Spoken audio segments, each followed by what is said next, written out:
लाडकी बहीण योजनेतील लाभार्थी महिलांसाठी एक अत्यंत महत्त्वाची आणि दिलासादायक बातमी. लाडक्या बहिणींसाठी खुश खबर आली असून चॅनलला नक्की सबस्क्राइब करा आणि महत्त्वाच्या अपडेटसाठी व्हिडिओ नक्की शेवटपर्यंत बघा. महिला व बाल विकास मंत्री आदितीताई तटकरे यांनी लाडक्या बहिणींसाठी सर्वात मोठी गुड न्यूज दिलेली आहे. त्यांनी सांगितलं आहे की लाडकी बहीण योजना कधीच बंद होणार नाही. कायमस्वरूपी तुमचा 1500 रुपयांचा लाभ चालूच राहणार आहे असं देखील त्यांनी सांगितलेलं आहे.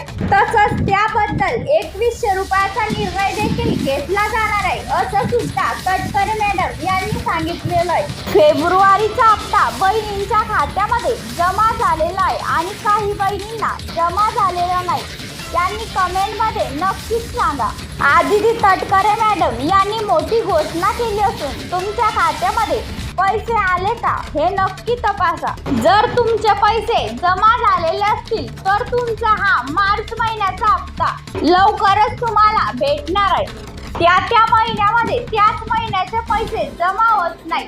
आता एप्रिल महिना चालू आहे तरी पण मार्च महिन्याचा हप्ता या पहिल्या किंवा दुसऱ्या आठवड्यामध्ये येईल. म्हणूनच 2 हप्त्याचे 3000 रुपये भेटण्याची देखील शक्यता आहे.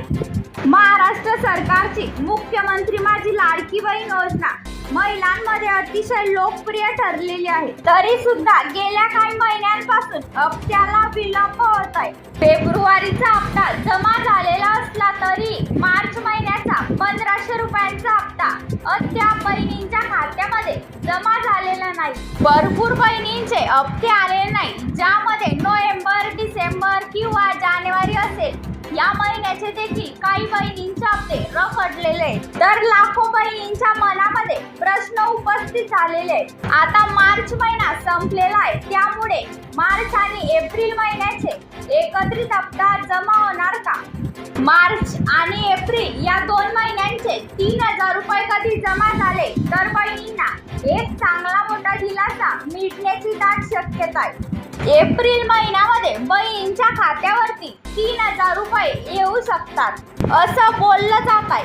मागील महिन्यामध्ये फेब्रुवारीचा हप्ता मार्च महिन्यामध्ये उशिरा भेटलेला होता आणि आता मार्च महिन्याचा हप्ता देखील लांबणीवर गेलेला आहे. मार्च महिना संपून गेलेला आहे. तसंच योजनेसाठी अर्थसंकल्पात निधीची तरतूद करण्यात आलेली असून मुख्यमंत्री देवेंद्र फडणवीस यांनी सांगितलं की योजनेची सुरुवात कायम राहील अशी घोषणा सुद्धा त्यांनी केलेली आहे. मात्र प्रशासकीय कारणांमुळे हप्त्यांना विलंब होत आहे. तर मागच्या 7 ते 8 महिन्यांपासून हप्त्याला विलंब होत आहे. लाडक्या बहिणींना पैसे वाटप होत आहेत पण मात्र विलंबाने होत आहेत. म्हणूनच लाडक्या बहिणींना प्रत्येक वेळेस हप्त्याची वाट पाहावी लागत आहे. आता ज्या बहिणींची केवायसीची प्रक्रियामध्ये चूक झालेली आहे त्या बहिणींसाठी चांगली बातमी आहे.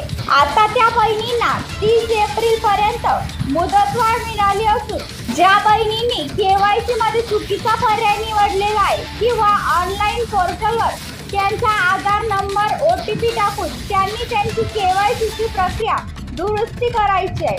ladkibaheen.maharashtra.gov तुम्ही या वेबसाईटवर जाऊन तुमची केवायसीची प्रक्रिया दुरुस्ती करू शकता. अन्यथा तुमचा लाभ भेटणार नाही. तुम्ही पात्र असून देखील ई-केवायसी दुरुस्ती केली नसेल किंवा ई-केवायसीची प्रक्रिया केलेली नसेल. जर तुम्हाला वाटत असेल की तुमचा पण हप्ता जमा व्हावा तर त्यासाठी 30 एप्रिल पर्यंत केवायसीची मुदत वाढेल. तोपर्यंत केवायसीची प्रक्रिया पूर्ण करा आणि अशाच प्रकारच्या महत्त्वाच्या अपडेटसाठी नक्कीच चॅनल सबस्क्राईब करा.